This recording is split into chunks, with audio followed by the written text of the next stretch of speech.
मंडळी, अतिवृष्टीने नुकसान झालेल्या शेतकऱ्यांच्या दारावर बँकांच्या नोटिसा धडकल्या। कर्ज परतफेडीसाठी 2 मेसेजच्या द्वारे तगादा सुरू आहे। दारावर खाजगी सावकारांच्या इरझाऱ्या वाढल्या। मायक्रो फायनान्स वाल्यांचे बाउन्सर गावगाव फिरतायत। कर्ज परतफेड करण्याची आज शेतकऱ्याची आर्थिक परिस्थिती राहिलेली नाहीये। कर्ज बुडवून पळून जाण्याचा शेतकऱ्यांचा स्वभाव नाहीये। त्यामुळे जीवाला घोर लागलेल्या शेतकऱ्यांना पुन्हा एक आशेचा किरण दिसला। असं म्हणतात, आशा माणसाला मरू देत नाही। 30 जून ही नवी आशा शेतकऱ्यांसाठी आली आहे। कर्जमाफीचं आश्वासन देऊन सत्तेत बसलेल्यांना आपण बडे मुद्देतून सातत्यानं एक सवाल विचारत होतो। कर्जमाफी देणार, पण कधी देणार?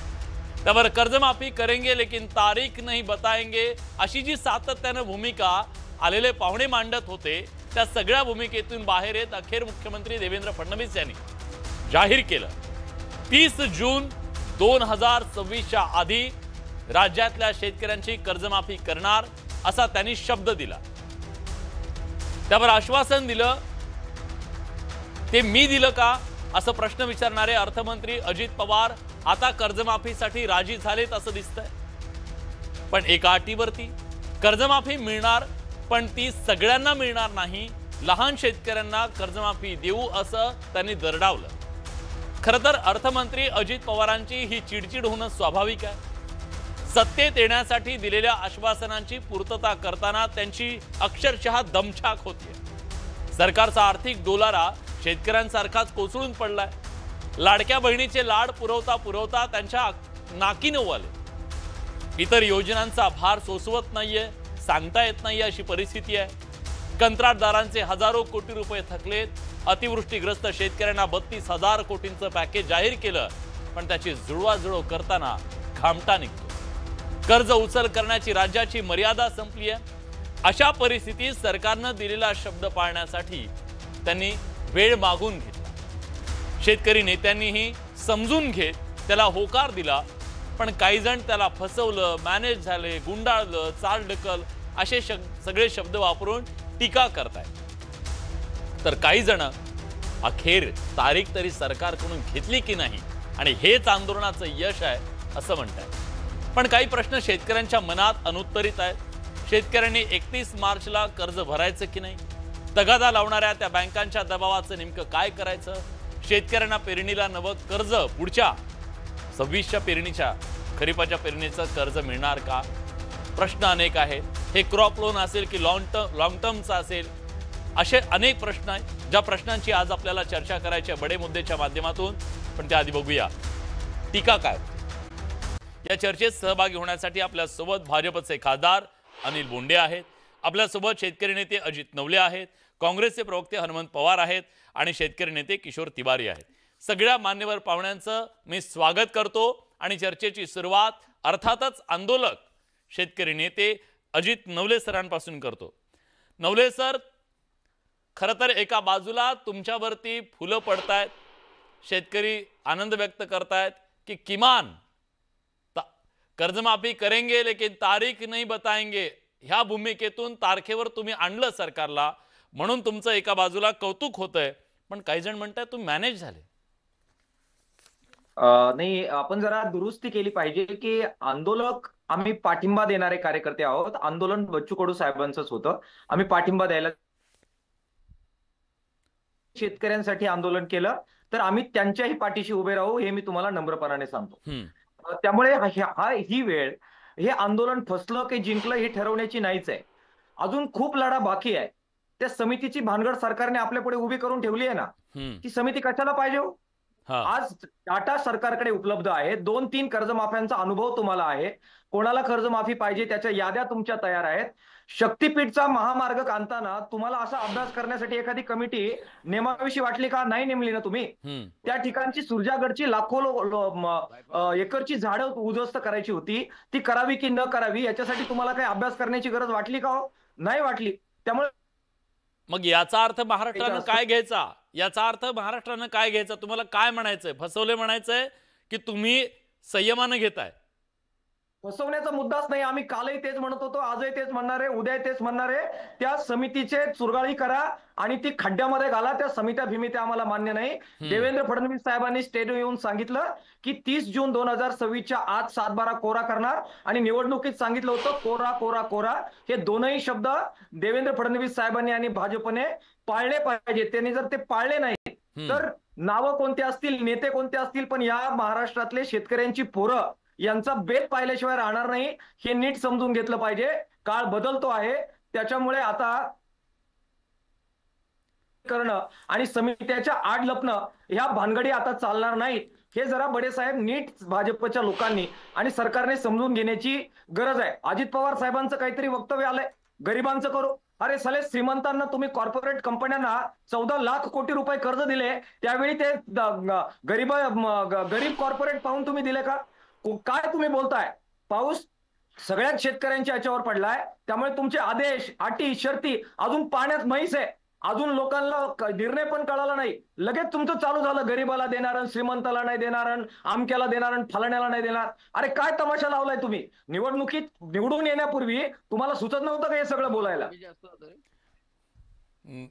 ठीक आहे, अनिल भाऊ सगळं ऐकतायत. अनिल भाऊ सगळं ऐकतायत. बिलकुल ऐकलं पाहिजे, सगळ्या महाराष्ट्राने ऐकलं पाहिजे. आणि तोफा सगळं ऐकल्यानंतर मी तुमच्याकडे तो अनिल भाऊ. बैठकीत सुद्धा याच पद्धतीने आम्ही थोडा अजित राहा, थांबा, थोडं थांबा. समितीवर ढकलून देत होते. कसली समिती पाहिजे तुम्हाला? कसला अभ्यास कमी पडलाय तुमचा? हे वेळ काढूपणा शेतकऱ्यांना कळत नाही का? आणि म्हणून हे डावपेच जरा त्यांनी थांबवले पाहिजेत. ज्या प्रकारे आंदोलनाची कोंडी केली, अहो त्या ठिकाणी ज्या रांगा लागल्या, आदल्या रात्री आदेश येतात न्यायालयाचे, सगळ्या वाहनं खाली करा. मनोज जरांगे पाटलांच्या आंदोलनात पण असेच आदेश आले. 2000 पोलीस तिथे तैनात करण्यात आले. मनोज जरांगे पाटलांच्या आंदोलनात पण तेच केलं गेलं. इकडे आमचे सगळे जे अपंग बांधव होते त्यांच्या जेवणाची सोय आणि शौचालय हे एकाच ठिकाणी आम्हाला करावे लागले. प्रचंड पाऊस पडला, गुडघाभर चिखल त्या आंदोलनाच्या मैदानात साठला, तिथे आम्हाला आंदोलकांना ठेवा अशा प्रकारे सांगण्यात आलं. बाहेरून येणारी जी आंदोलनाची कुमक आहे, जेवण आहे, ते ठिकठिकाणी तोडण्यात आलं, आंदोलकांना रोखण्यात आलं. मार्क्सवादी कम्युनिस्ट पक्षाच्या कार्यकर्त्यांना रात्री 3 वाजता जाऊन अटक करण्यात आली. आणि ही सगळी कोंडी करून तुम्हाला काय साध्य करायचंय? काय आम्ही पाकिस्तानचे नागरिक आहोत का? दुसऱ्या देशातून आलोय का? तुम्ही दिलेला शब्द पाळा एवढंच आम्ही म्हणतोय. हे पाप आहे का आमच्या? आणि जो अतिवृष्टी झालेली आहे, तुम्ही म्हटले होते ना दिवाळीच्या अगोदर देऊ, शब्दावर विश्वास तुमचा का ठेवायचा? ठीक आहे, येतो किशोर भाऊ. शेतकऱ्यांचा जो अविश्वास या सरकारवर आहे, हा किशोर भाऊ बोला. हेच सरकार, काय वाटतं तुम्हाला? आता 30 तारीख आली राज्यातल्या शेतकऱ्यांच्यासाठी, तारीख आली. कारण आतापर्यंत हे आपण सगळे विचारत होतात, तुम्ही विचारत होतात, देंगे पण कब देंगे, तर त्याचं उत्तर मिळालंय आता. तर तुम्हाला असं वाटतं का की या निर्णयाच्या माध्यमातून ही तारीख आल्यानंतर शेतकऱ्यांनी थोडासा सुटकेचा निश्वास सोडला, एक आशेचा किरण दिसला आणि सरकारच्या शब्दावर विश्वास ठेवला पाहिजे? मी अजित नेवले काल मीटिंगलाही होता, काजू बिस्कुट खाऊन आला, चहा पिऊन आला. मी त्याचं अभिनंदन करतो तारीख आणल्याबद्दल. दुसरं एक बोलतो, अजित काय झालंय आता? अरे थांबा ना, बिस्किट आणि याची शब्द करेक्ट करा. एक खाण्यापिण्याची सवय कम्युनिस्टांची नसते. आम्ही घरच्या भाकरी खाऊन आंदोलन करणारे कार्यकर्ते तिवारीजी, हे तुम्हाला माहिती आहे. थोडं थांबा, अरे थोडं थांबा ना. वैयक्तिक नको. एक मिनिट. व्यक्तिगत कशाला अजित? मी तुम्हाला बोललो, पण तू मला गंभीर मुद्द्यावर बोलायचं आहे. हे देवाभाऊनी आयोजित केलेलं बच्चू कडू मार्फत केलेलं आंदोलन होतं. कारण हिवाळी अधिवेशनात त्याला अंगावर येणारा विरोधक होता. आता समजून घ्या, ही गोष्ट मी आंदोलक जेव्हा नागपूरमध्ये आले त्या दिवशी बोललो आहे. आता काय झालं मला सांगा की आज परिस्थिती कशी आहे की शेतकऱ्यांचं पटपोळं धोरण सुधारलं पाहिजे. काल आपण त्याच्यावर सविस्तर चर्चा केली, आज करणार नाही. परंतु आज कसं आहे, खरीप हंगामात 72 लाख शेतकऱ्यांना पीक कर्ज देण्यात आलं नाही. समजून घ्या, 1,60,000 कोटी 7/12 धारक असताना 72 लाख, त्याच्यातले 62 लाख हे थकीतदार आहे. आता काय झालं की सरकारचा पतपुरवठा 1,26,000 कोटीचा होता, तो 42,000 कोटीचा झाला. आता पैसे उरलेले आहेत त्यांच्याकडे 80,000 कोटी बँकांकडे. त्याच्यामध्ये SLBच्या बँका सगळ्या आहेत. आता SLBच्या बँकांनी हा पतपुरवठा रबीमध्ये करावा, कारण सोयाबीन हे पीक पूर्ण निघून गेला आहे. पाऊस आज सुद्धा पडला आहे. तर आपण रबीसाठी एक तर हरभरा द्यावा, सरकारने बियाणं अनुदान स्वरूपात, आणि बँकांनी कर्ज द्यावं. ही फार प्रमुख आहे. सरकारी मदत वगैरे फारच कमी आहे. त्याच्याबद्दल तुम्ही विलास बडे खूप कार्यक्रम घेतले. आता मी सांगतो तुम्हाला, जी सनदी अधिकाऱ्याची समिती नियुक्त केली आहे ती भामट्यांची फोर्स आहे. हे पुनर्वसन साठी उत्सुक असलेले लाचार भ्रष्ट अधिकारी आहेत.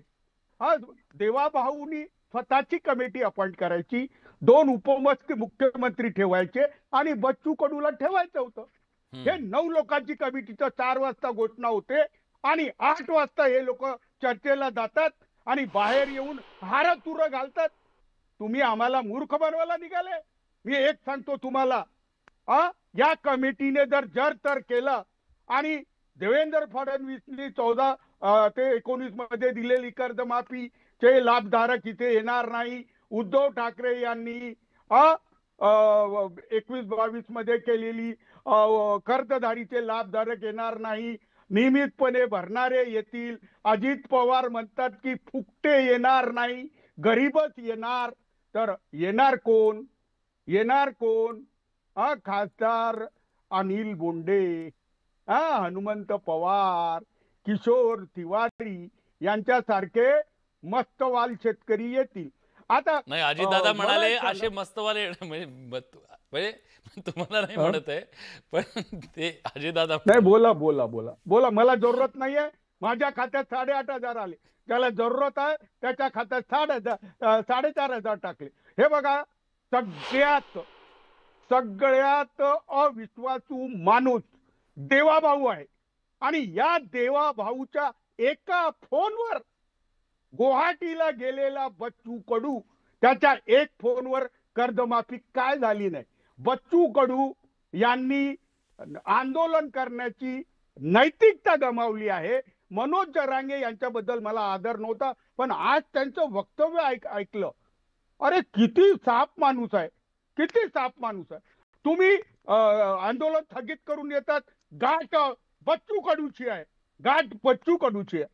अरे ज्या उद्धव ठाकरेनं तुम्हाला मंत्री केलं त्यांची दगाबाजी करून तुम्ही गुवाहाटीला गेले. देवेंद्र फडणवीस यांच्या फोनवर मला बच्चू कडू आपल्याकडे नाहीयेत आता तुमच्या ह्या सगळ्या आरोपांना उत्तर. आपण मुद्द्यावर बोलूया, आपण वैयक्तिक नको. कारण किशोर भाऊ कसं आहे, आता समजा ते समोर असते तर ते तुम्हाला उत्तर दिले असते. त्यांचा इथे कोणी प्रतिनिधी पण नाहीये. त्यामुळे आपण मी बोलतो शेतकरी प्रचंड अडचणीत आहे. हे लोक जे मुख्यमंत्र्याच्या दारी गेले होते तिथे सगळी कमिटी होती.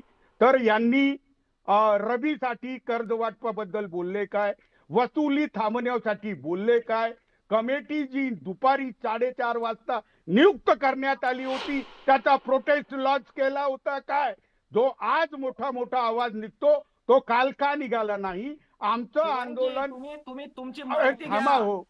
तुम्ही माहिती घ्या तिवारीजी. तुम्ही काही बोलायचं आणि काही ऐकायचं का? अजितजी बोला. त्यांनी काही सवाल उपस्थित केले, त्याच्याबद्दल तुमचं काय मत आहे? तिवारीजी रात्री झोपले होते का तुम्ही चॅनलवर काल पाहिलं का? कमिटीला आम्ही कालच विरोध केलाय, आज दिवसभर विरोध करतोय. कमिटी फेकून द्या म्हणतोय. तुम्ही जरा काही बोलायचं आणि काही ऐकून घ्यायचं असं नाहीये तिवारीजी. तुम्ही जरा माहिती घेऊन बोला. बरं मी दोघांनाही थांबवतो. मी दोघांनाही थांबवतो. तू नको, मला ते टाळायचं आहे. अनिल भाऊ आपल्या सोबत आहेत. अनिल भाऊ, खरं तर आता सरकारनं तारीख दिली.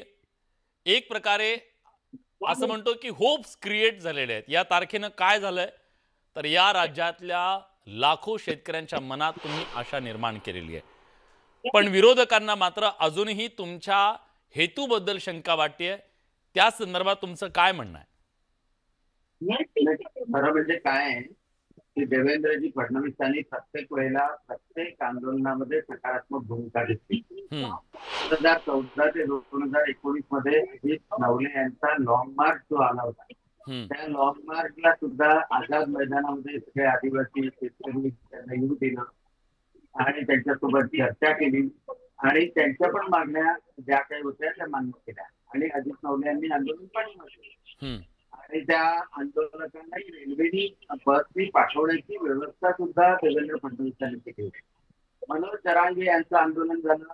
मनोज जरांगेच्या आंदोलनामध्ये मुंबई धरल्या गेली, परंतु मुंबईला जरी त्रास झाला तरी त्या आंदोलनाच्या भावना समजून त्यावर तोडगा काढण्यात आला. त्याही वेळेला म्हटलं गेलं की मनोज जरांगेच्या आंदोलनामध्ये देवेंद्र फडणवीसांनी म्हटलं की नाही म्हटलं, अनेक लोकांनी म्हटलं, परंतु आज दिसत आहे की ओबीसीची पण फसवणूक नाही झाली, मराठ्यांची पण फसवणूक नाही झाली आणि आता बच्चू कडूंचं आंदोलन झालं. बच्चू कडूंच्या आंदोलनामध्ये नागपूरमध्ये चक्काजाम झाला, 22 किलोमीटरच्या रांगा लागल्या होत्या, लोकांना त्रास झाला, परंतु शेतकऱ्यांसाठी आंदोलन तुम्ही येऊ दिल्या, तुम्ही सगळ्या येऊ दिल्या आंदोलन. किशोर भाऊ त्यांचं म्हणणं मला पूर्ण ऐकू द्या, कारण काय झालं आता तिघ विरुद्ध एक आहेत, मला त्यांना वेळ देणं भाग आहे. किशोरजी तिवारी म्हातारा झालाय नाही, एक तर काही तुम्ही आंदोलन केलेलं नाही किशोरजी तिवारी आणि त्याच्यामुळे तुम्हाला बोलायचा अधिकार नाही. तुम्ही हे देवाभावनी केलेलं आंदोलन आहे, देवाभावनी केलेलं आंदोलन आहे. आता तो अनिल माझ्यात फसला. हे देवाभावनी केलेलं आंदोलन आहे आणि विरोधकाची तोफ कमी व्हावी म्हणून त्यांनी केलेलं आंदोलन आहे. किशोर भाऊ प्लीज माझी विनंती आहे, मी तुम्हाला पुरेसा वेळ दिलाय. आपण काय मुद्दा राहतो आरोप प्रत्यारोपाच्या याच्यामध्ये. अनिल भाऊ तुमची भूमिका मांडा, कारण आता आंदोलन केलं 2 दिवस झाले, त्यांची मागणी होती की चर्चा केली पाहिजे सरकारने. 2 मंत्री गेले. देवेंद्रजी फडणवीस अमरावतीला स्वर्गीय रातोडे यांचा कार्यक्रम करून मुंबईला गेल्यानंतर सर्व लोकांना तिथे बोलावलं, सांगोपांग चर्चा झाली, त्याचं रेकॉर्डिंग सुद्धा आहे, त्याचे फोटो सुद्धा आले आणि सगळेच जण होते तिथे उपस्थित.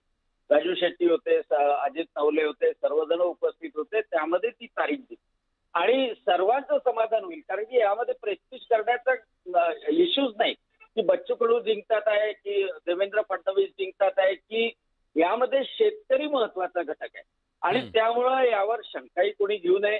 आणि शंका घेत असेल तर ते लोक आहेत लोकशाहीमध्ये आंदोलन करण्यासाठी, मग तेवढा ते तर ईव्हीएमच्या पाठीमागे लागलेले आहे, त्यांचा कॉन्फिडन्स गेलेला आहे, काँग्रेसचा कॉन्फिडन्स गेलेला आहे. ते सोडूया, आपण राजकीय चर्चा नको, त्याच्यासाठी वेगळी कुस्ती काय वेगळा आखाडा करूया आपण. ते अनिल भाऊ म्हणतो की 30 तारीख आंदोलनाचं मी जे ऑब्झर्वेशन केलं 30 जून तिन्ही आंदोलनामध्ये आंदोलकांचा सन्मान देवेंद्र फडणवीसांनी राखलेला आहे. ते अजित नवलेंचं आंदोलन असो, ते मनोज जरांगेचं आंदोलन असो की ते बच्चू कडूंचं आंदोलन असो, आणि त्यामुळं कोणतंही आंदोलन दडपण्याचा सुद्धा प्रयत्न केला गेला नाही किंवा कोणत्या शेतकऱ्याला इजा होईल असंही केलं गेलं नाही तिन्ही आंदोलनामध्ये. आणि मग तिन्ही आंदोलनाला काय थांबा मी येतो तुमच्याकडे, मला तिन्ही आंदोलनाला काय म्हणणार तुम्ही ठरवून केलेलं आंदोलन आणि म्हणून या गोष्टीचा अर्थ नाही.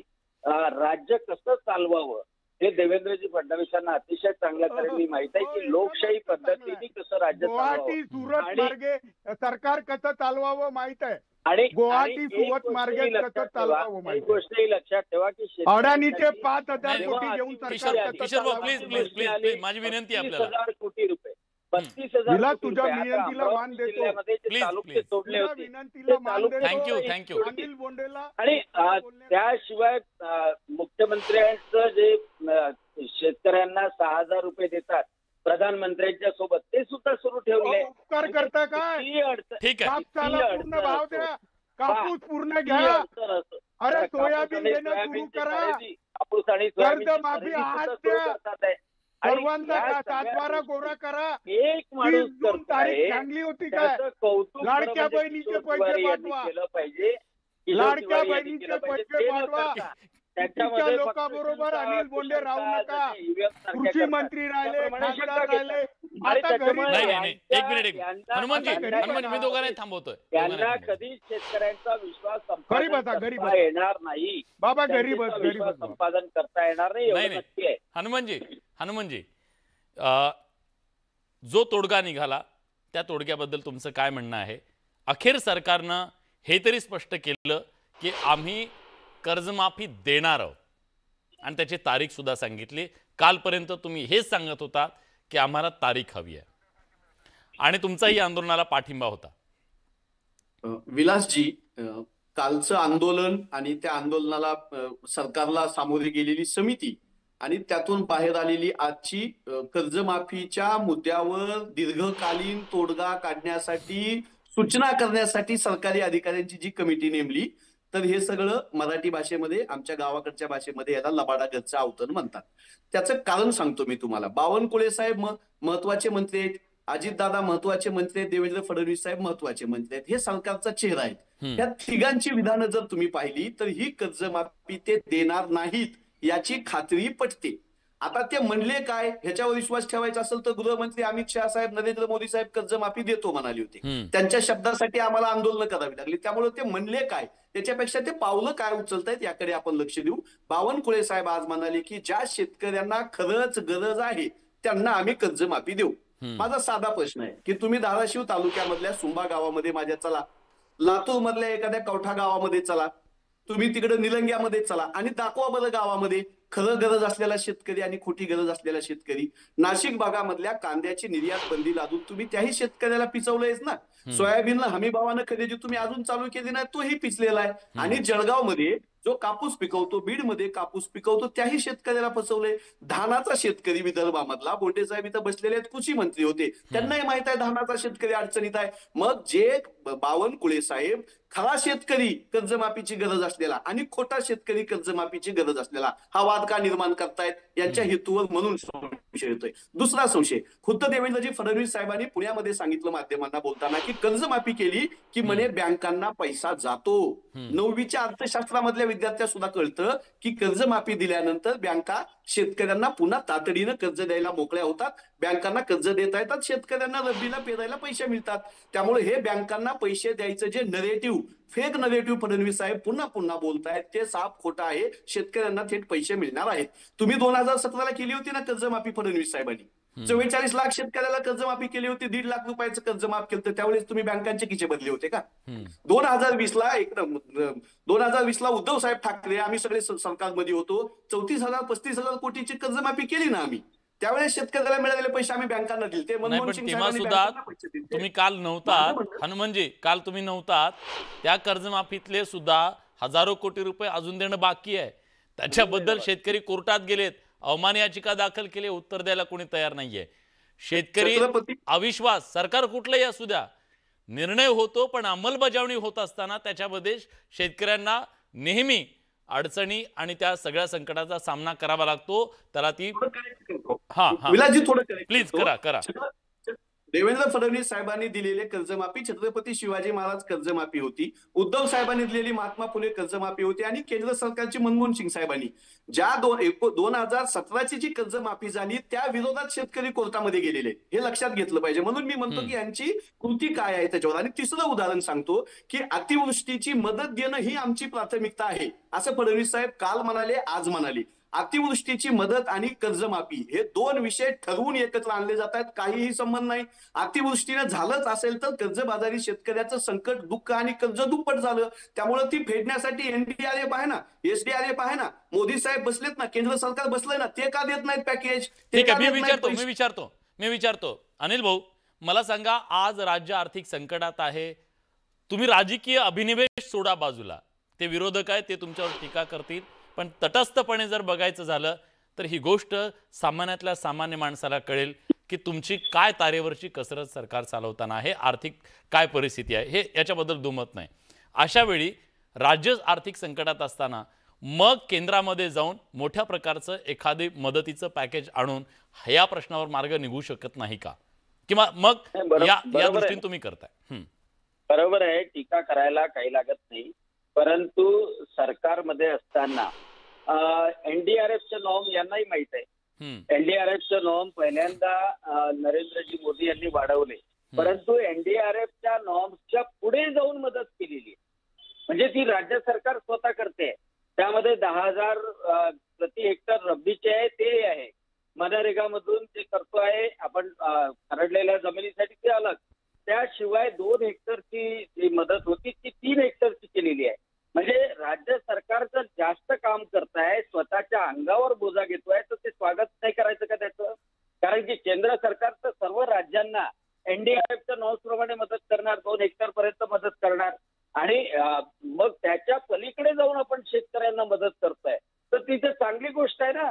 नाही, त्याच्याबद्दल दुमतच नाही. सर्वात महत्वाची गोष्ट यांना हे सांगायचं आहे की कर्ज असलेला शेतकरी असो किंवा बिगर कर्ज असलेला असो, कोणताही शेतकरी असो जो संकटात सापडला त्याला पहिल्यांदा सावरणं आवश्यक आहे.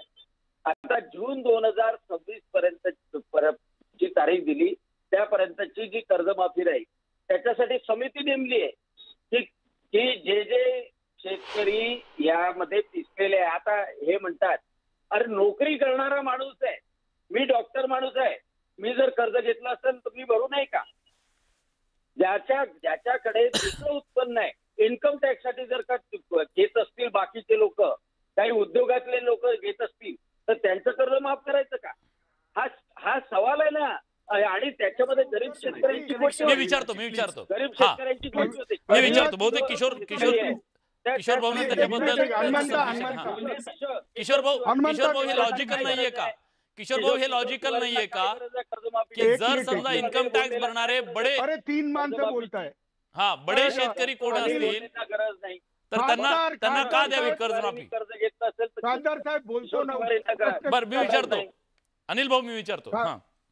खासदार साहेब, जर एखाद्या डॉक्टरनी 10 लाख रुपये शेतात लावले, 2 लाख रुपये आले, 8 लाखाचं नुकसान झालं, तर तुम्ही त्यांना मदत देणार नाही. इन्कम टॅक्स भरणाऱ्यांनी शेतीत तोटा केला तर तुम्ही त्याला देणार नाही.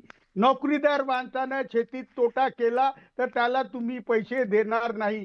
अहो पीक कर्ज हे अरे ऐकून घ्या ना अनिलजी तुम्ही 6 वर्ष खासदार राहिले, मी तुम्हाला बोलतो की केंद्राने PSU बँक, RBI ची एग्रीकल्चर क्रेडिट कमिटी हे पैसे देते. हे केंद्राचं काम आहे, राज्यांनी माफ करू नये, केंद्राकडे जावं, NDRF मधून पैसा आणावा, PSU बँकांना कर्जमाफ द्यावं. तुम्हाला माहित आहे का कर्जमाफी होणार म्हणून आजपासून SLBCनं रबीचं पीक कर्ज वाटप थांबवलं आहे. अनिल बोगे साहेब, माझ्याकडे शेवटचे 3 मिनिट आहेत. दोघांचं 1-1 मिनिट मी देतो. अजितजी तुम्ही आणि नंतर हनुमंतजी. या शेतकऱ्यांना कर्जमुक्त करण्यासाठी, सातबारा कोरा करण्यासाठी काय करायला हवं? निर्णय झालेला आहे, दबाव म्हणून विरोधकांची तुमची भूमिका आहे, त्याची अंमलबजावणी नीट व्हावी. अपेक्षा सांगा. नवले सर, अपेक्षा सांगा 1 मिनिटात काय व्हायला हवं? हे बघा, अटी शर्तींची नाटकं तातडीनं बंद केली पाहिजेत. कमिटी मान्य नाही, पुरेसा डेटा उपलब्ध आहे, मागच्या कर्जमाफ्यांचे अनुभव आहेत, त्याच्यामुळे त्या अटी शर्ती नको, सरळपणानं द्यायचं आहे. त्याच्यामुळे 30 जून 2026 त्याच्या मागे लॉजिक आहे. त्या आत्ताचा जो वंचित शेतकरी आहे, ज्याची जमीन खरवडून गेलेली आहे, तो 2026ला अपात्र होऊ नये याच्यासाठी तो थकीत असला पाहिजे, तो थकीत राहावा, यासाठी ती तारीख मान्य करण्यात आलेली आहे. ती मान्य केलेली तारखेनुसार सगळ्या शेतकऱ्यांना कर्जमाफी दिली पाहिजे. त्यात पॉलिटिक्स जर झालं तर संघर्ष होणार आणि तो आरपार तर होणार, हे समजून घेण्याची आवश्यकता आहे. मला तुमचं लॉजिक पटलं. हे 30 तारखेचं लॉजिक पटलं. हनुमंतजी. विलासजी, राज्य सरकार आमच्याकडे पैसे नाहीत असं जे सोंग आणतंय ते खोटं आहे. जर राज्य सरकारकडे पैसे नसते तर 17,000 कोटी रुपयाला 11,000 कोटीचं कंत्राट मेगा इंजिनिअरिंगला दिलं नसतं. गरज नसलेला शक्तीपीठ महामार्गासाठी 10 लाख कोटी रुपये कर्ज काढून दिलं नसतं आणि कुंभमेळ्यासाठी 25,000 कोटी रुपयाची तरतूद केली नसती. त्यामुळे सरकारकडे पैसा आहे. यांना लाडक्या बहिणीला द्यायला पैसे नाहीत. कर्जमाफीचा शेतकरी लाडकी बहिणीचा वाद लावायचा आणि दोन्हीपैकी काहीतरी एक वेळेवर द्यायचं, अशी नौटंकी हे करत आहेत केंद्र सरकारनं. मोदी साहेबांनी मतं घेतली अमित शहा साहेबांनी मतं घेतली ना, मोदी साहेबांनी मतं घेतली ना, राज्य सरकारनं केंद्राच्या मानगुटीवर बसून पैसे आणावे. मोदी साहेबांचं खूप ऐकतात ना, देवेंद्र फडणवीस साहेब, एकनाथ शिंदे साहेबांचं ऐकतात. ठीक आहे हनुमानजी, मला शेवटचं सबमिशन अनिल भाऊ प्लीज. हा अनिल भाऊ, शेवटची कमेंट. हा पहा, गॅसची सबसिडी सगळ्या लोकांना होती. मग नंतर मोदीजींनी सांगितलं की जे लोक सक्षम आहेत त्यांनी गॅसची सबसिडी सोडा. गॅसची सबसिडी सोडल्यानंतर त्याच्यामधून उज्ज्वला योजना चालू डॉक्टरांना, शिक्षकांना, नोकरदारांना पीक कर्ज भेटत नसतं. डॉक्टरांना, शेतकऱ्यांना पीक कर्ज भेटत नसतं. खासदार महोदय खोटं बोलताय. डॉक्टरांना, शिक्षकांना, सरकारी नोकरदारांना पीक कर्ज भेटत नसतं. खासदार महोदय खोटं बोलताय. हनुमानजी, ऐका ना, मला अनिल भाऊचं म्हणणं ऐकू द्या.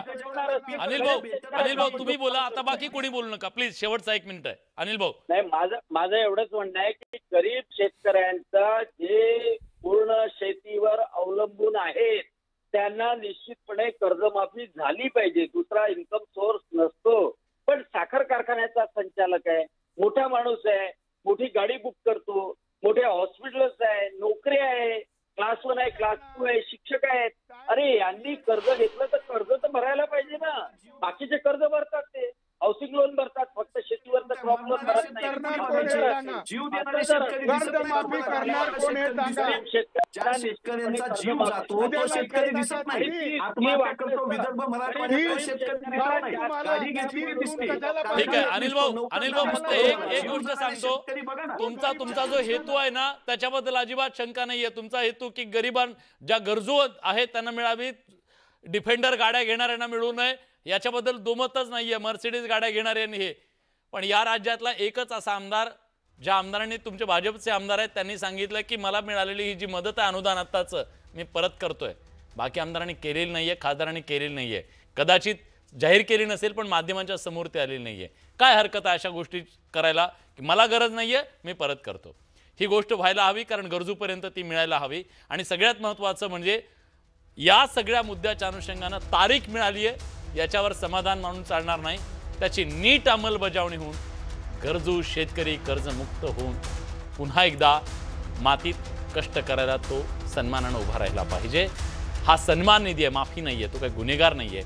सन्मान त्याचा झाला पाहिजे अशी आशा करूया. आज या चर्चेत आपण सगळेजण आलात त्याबद्दल सगळ्यांचं मनापासून आभार. पण प्रेक्षकांचं काय मत आहे बघा. कर्जमाफी प्रकरणी शेतकरी नेत्यांना फसवलं हा आरोप पटतो का, हा प्रश्न आपण त्याला विचारला होता. 88% लोकांना होय वाटतंय, 12% लोकांना नाही वाटतंय. पण हे बदलणं सरकारच्या हातात आहे. हा पोल बदलणं, कारण हा विश्वास निर्माण करावा लागेल की दिलेल्या शब्दाला आम्ही जागू आणि शेतकऱ्याला वाऱ्यावर सोडणार नाही. बडे मुद्द्याच्या आजच्या चर्चेत आपण इथेच थांबतोय. धन्यवाद.